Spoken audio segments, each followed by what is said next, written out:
So the real name is Elwood, Link, L-I-N-K. L-I-N-K. And you go by Bud. I do. Is that a service nickname or is that? No, my folks gave it to me when I was a kid. Couldn't remember your name and they said, "Hey Bud, get over here." I think that must have been the way it worked. We have one brother named Adolph George, but they called him Spiff, and I figured it was, and he was the third. I figured Dad came home from work and Mom said, "Skip, I'm pregnant again," and he said, "Oh, that's just Spiffy." But I have never asked him if that's the.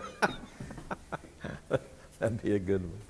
Now you served in the Navy, and you enlisted when you were. in July of 1941.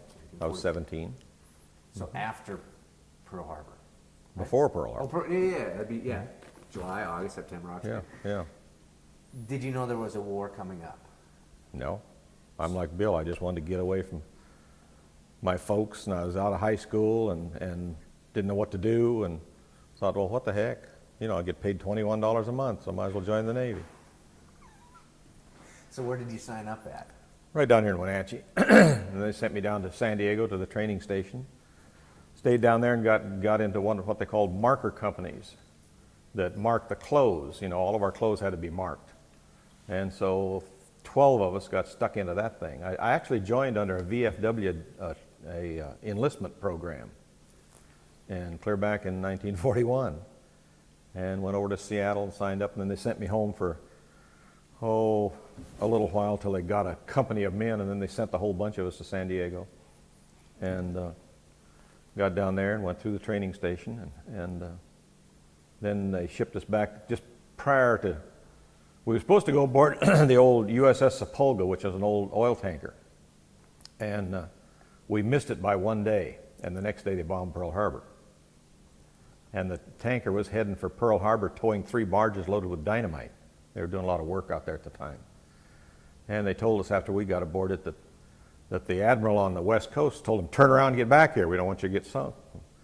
And a ship with 3 barges strung out behind it takes a long time to turn around, all day long. And they no more than got turned around heading back for Long Beach, and the admiral in Pearl Harbor, who had more seniority than the one in Long Beach, said, "Turn that thing around. We need you out here." So they turned it around and went the other way.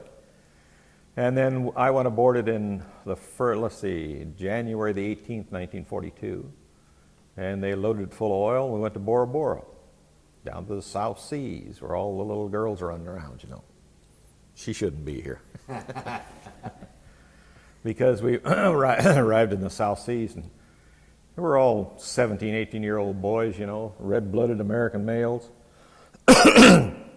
And here's these girls walking around on the beach with no tops on. And we're just dying to get ashore. Half of us are ready to swim ashore. And but the officers knew things we didn't. Bora Bora at that time belonged to the French. And the French were notorious for not, you know, really good health programs. And one day I was the coxswain on the captain's gig. Nice big covered seaboat, you know. And they called away the boat, and I brought it around the gangplank. Here come the doctor and a couple of hospital corpsmen, and took him over to the beach and planted him on the beach. And he had a table with him, and of course us sailors on there, you know, we want to know what the heck's going on here. Well, he was giving the women on the beach a medical examination, and 19 of them had gonorrhea, and the 20th one had syphilis. That's the reason we didn't go ashore. But one good thing I'll say about the U.S. Navy, when we left the South Pacific, those people was in good health. They sent people in there and really made them healthy. But we stayed there in Bora Bora until what we were doing was refueling the convoys going between the States and Australia at the first part of the war, where they were transferring a ton of material to Australia, you know. And so we would fuel up the escorts as the convoy went by. The escorts would break off, and they'd switch convoys, and they'd come in and refuel and go back out and catch up with the convoy and take them which way they're going. And we'd stay there till we got pretty low on fuel, and then they'd have another tanker coming in, and we'd go back to the States or back to Panama and load up and come back again. And one night we was anchored there, and I got a lot of stories. before this happened, there was a Japanese sub come by one day. I mean, broad daylight. And how come he didn't see us, I don't know, because if you look at this island of Bora Bora, the big harbor in here, and you can look in both ways. And he sailed right by this thing. Fortunately, somebody standing up on deck seen it. And boy, instant general quarters, you know. We had a couple of 6-inch guns and some old 3-inch that might fire the length of the room. And no anti-aircraft. And I was the after anti-aircraft guy on the back 6-inch gun, and I had a BAR. I never shot the thing. One day the executive officer came back and he said, "Link," he was a little bitty short guy, but he had a voice like a foghorn. He said, "Link, have you ever shot this gun?" I said, "No, sir." He said, "Well, it's time you learned how to do it." He said, "Give it to me." Well, he didn't know that I had it on full automatic, and those things carried a 30-shot clip. He walked up to the edge of the gun tub and touched that thing off, and it'll get 30 shots out just like he wound up on his back. And the bosun's mate, we all stepped away from him. We didn't want to catch him, you know. He got up, no, he didn't get up. He couldn't get up. The bosun mate reached down and got the gun. He stood up. He said, "Link, you better take this gun." The executive officer turned around and walked up and never said a word. I never shot that thing. But one night we was about, still 2/3 full of fuel. And we got an order to leave Bora Bora and steam straight north. Well, do what? We steamed till we got to the equator. And we went 10 miles on each side of the equator just to make a big circle. All night long. Well, what are we doing up here? We're up here all by ourselves, you know. And the next morning, we had a Lieutenant Colbert aboard ship that had, they told us later he had 30-30 vision, if you understand what that means. And was really strange because he could see things that you couldn't see with a pair of field glasses. Anyway, here coming up over the top of the horizon was this big superstructure. And by that time I was a signalman, same as Bill. And I'm up on the big 24-inch arc light, and we challenged this thing. And it turned out to be the USS South Dakota, heading for Guadalcanal. And anyway, she pulled up alongside of us, and the Navy was great for refueling at sea. You know, they'd refuel underway. And she pulled up alongside of us, and I mean, if you've ever been alongside of a battleship, that is a humongous thing. You know, it's just unbelievable. Here we are on this old tanker. The captain, his name was Gatch. He called down over his loudspeaker, said, we're going to refuel at 12 knots. And I'll never forget what our captain said. Well, if you're going to steam at 12 knots, you'll have to pull us, because we make 9.9 knots downhill with the brakes off. And this Captain Gatch looked out. He said, it's the funniest thing I've heard all day. Anyway, they slowed down to about 9 knots, and we refueled them. And she had 3 destroyers with her. We refueled those. Of course, by the time we filled them up, we were out of fuel, so we headed for the States, or Panama. And went up to Panama and got some more fuel, and back down there we went. And then, after a while, things kind of slowed down there, and they sent us to Alaska. We made three or four trips to Alaska, up to Kodiak. And the last trip we made up there, it was 40 below zero. And of course, they issued the officers these great, humongous sheepskin coats, beautiful things, you know. And I was a signalman up on the bridge one day. I had on every stitch of clothing I owned. You couldn't keep warm. And was getting ready to refuel. Well, we heat the oil going up there because it's just like sludge, what the regular oil is they use. And this one ensign was standing down there right beside this big flange. We pumped the oil out through 11-inch hoses, great big things. And you had this flange that you had to hook to the pump to make the connection. And this little short executive officer came out. He stood there, and we was looking at this ensign standing there, and he just said to me, he says, Link, do you suppose that idiot is stupid enough he's going to stand there, and when that hot oil thing hits that flange is going to crack, and he's going to have oil all over him? I said, well, sir, I think he's going to stand there. And he did, and it split. He got right down the front of this great big coat. Well, by that time, the executive officer screaming bloody murder at him, and he finally moved away.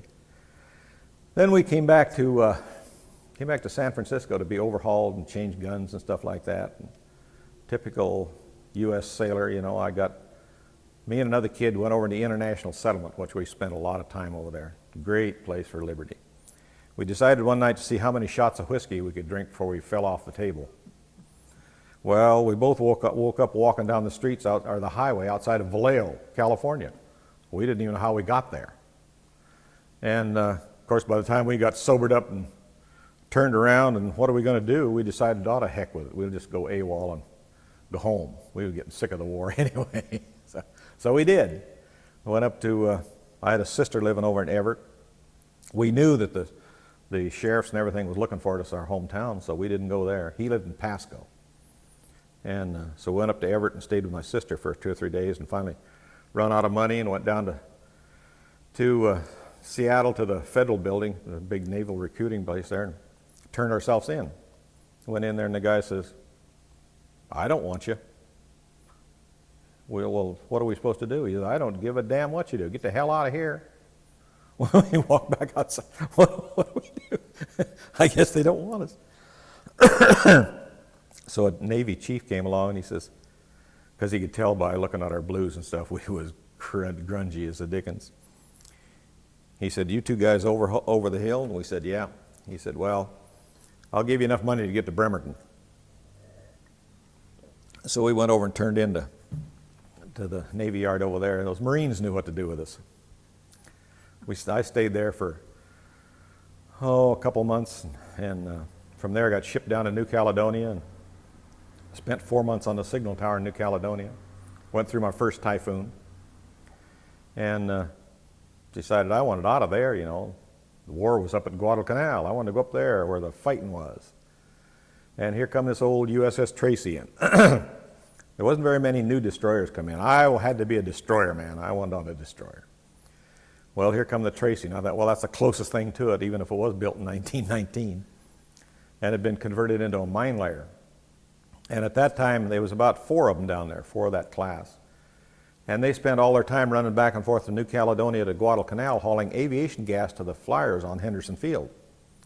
Well, the way they'd done it, they'd load these 50-gallon barrels in the mine tracks and ship us to Guadalcanal. Well, the first time we done this, I thought everybody went nuts. They cranked up the RPMs on that old can and headed right straight for the beach, just as hard as she would go. Well, she'd go about 32 knots. And I'm standing, you know, what are you doing? You know, kept getting closer and closer and closer, and pretty soon the captain says, all right, throw the barrels over, and signal up full speed astern. Well, what would happen is when the ship would go in that fast forward, when she went into reverse, the prop wash would wash these barrels right up on the beach.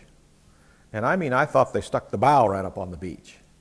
But like Bill said there, we spent most of our time cruising around out there in Iron Bottom Bay, and when nightfall came, you got out of there because that's when the Japs come down. But there was dogfights going on all the time, just constantly. And we were forever picking aviators out of the water. Most of them American. The Japs were just shooting the living daylights out of them. And then one night we went back down to New Caledonia and loaded up mines. 80 mines we could put on this old ship. Well, there was 3 of us. They sent us up north of Guadalcanal that night. We went around the back, the lower side of it, came around the other way so the Japs wouldn't see us, and laid a big minefield at the north end of Guadalcanal because that's when the Tokyo Express was bringing in all the troops and everything every night. And there was one PT boat about 20 miles north of us as a lookout. And like Bill mentioned, the phosphorus down there is unbelievable. But that's the blackest night you ever see in your life. You hold your hand up here, you can't even see it. So we're up there, and pretty soon on plain language over the TBS, this voice comes on and says, I don't know about you guys, but we are getting to hell out of here. Something is right behind us. Well, you could hear those PT boats. The motors were just loud. And here he come. So the the commander of this mine laying group, he made us all stop. Well, of course, when you stop, there's no phosphorus signal. And here was a couple of Jap destroyers right behind this PT boat. In the first part of the war, the Jap destroyers were beautiful. They were big and beautiful, and they were outrunning the PT boats. They were faster than they was. But anyway, we just sit there, and as soon as the destroyers went by, we turned around and went the other way. We was on these old 4-stack destroyers that they didn't have enough armament to even be in a battle with a Jap destroyer, so we hid. The normal procedure was during the day we would go over and go way back up the river in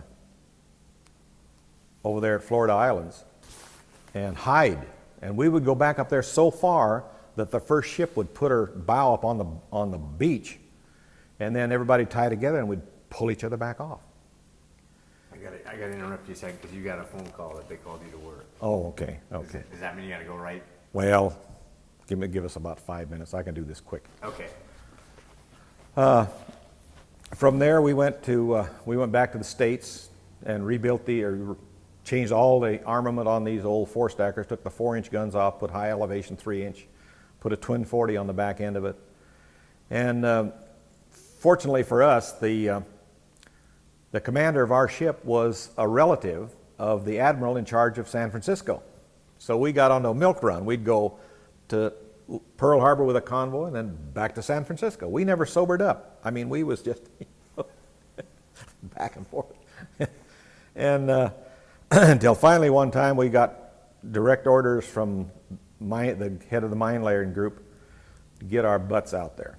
Well, we got right in the middle of that big typhoon where Halsey and all his destroyers and everything turned over. Well, unfortunately, I seen one of them. And I was standing aboard, I'd just come off watch, and we was right in the middle of this typhoon. We knew there's ships all over the place, but you couldn't.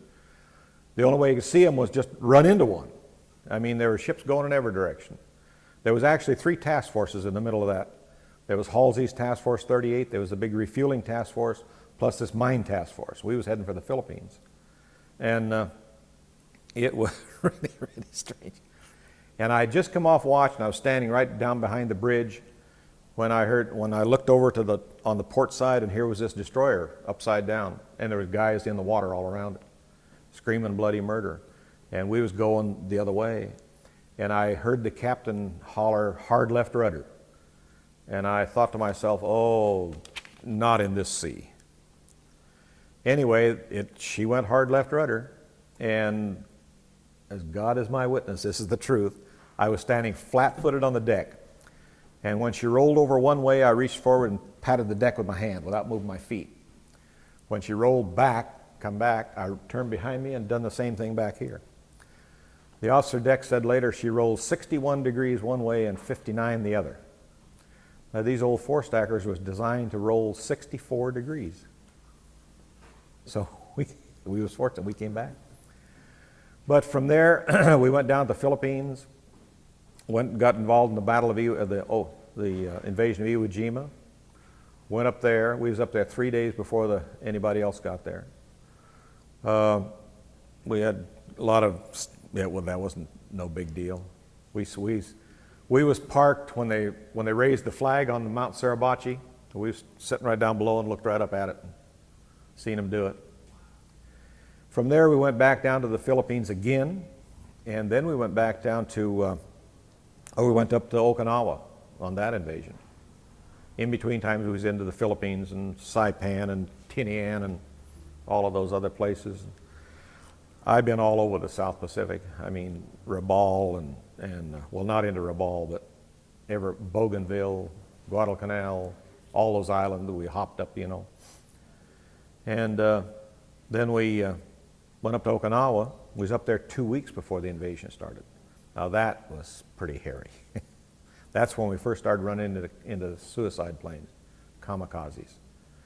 And every night we'd sweep mines during the daytime, and then we'd go over and anchor in Cramaretta, these little islands over to the side there. And it didn't take us very long to learn that the Japanese would come sailing down through there at night, right on the water, and if they'd hit a ship, fine, you know. And so we'd anchor off outside, and they'd come right down through the middle of us. Well, we was only there a little while, and we discovered there was a Jap detachment of soldiers on the island, and them buggers were out swimming around, and they'd swim down until they'd find an anchor chain and crawl up the anchor chain. And so, boy, we got to where you didn't sleep at night.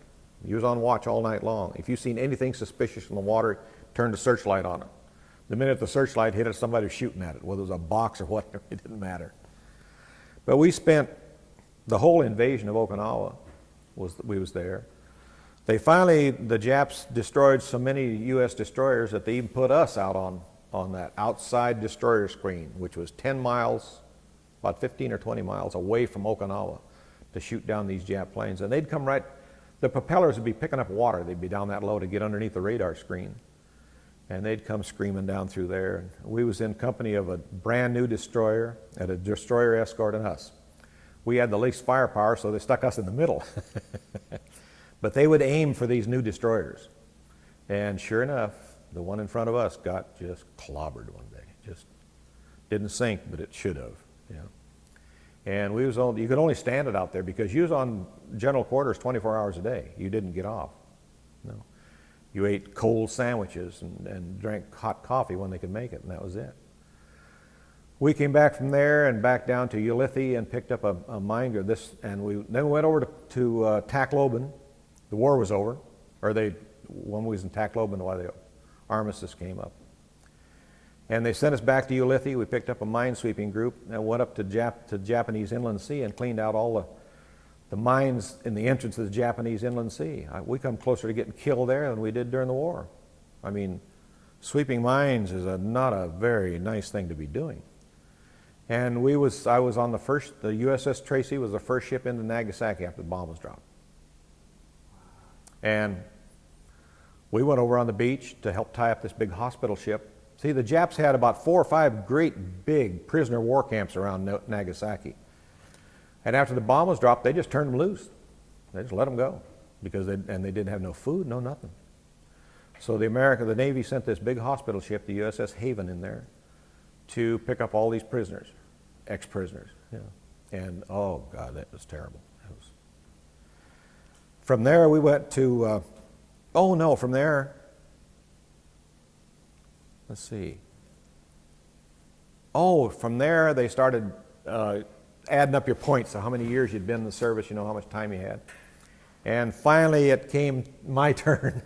But here we was up at Japan. We went up to Hiroshima and walked around on the beach up there. And consequently I wound up with a bunch of precancerous skin lesions all over my head. And what was that like? Nothing.